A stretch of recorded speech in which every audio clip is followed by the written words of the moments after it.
জল ভরা মেঘ ওই দু চোখে দেখতে আমি পেয়েছি, একলা মনে নির্জনেতে তোমার ছবি এঁকেছি। নাম রেখেছি বনলতা যখন দেখেছি, হয়তো বা সেই ক্ষণেই তোমায় ভালোবেসেছি।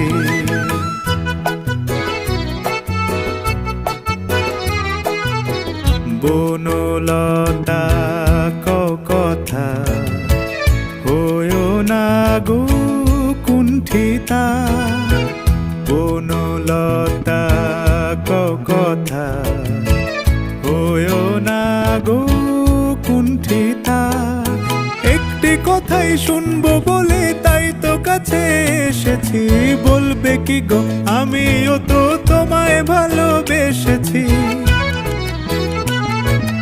একটি কথাই শুনবো বলে তাই তো কাছে এসেছি,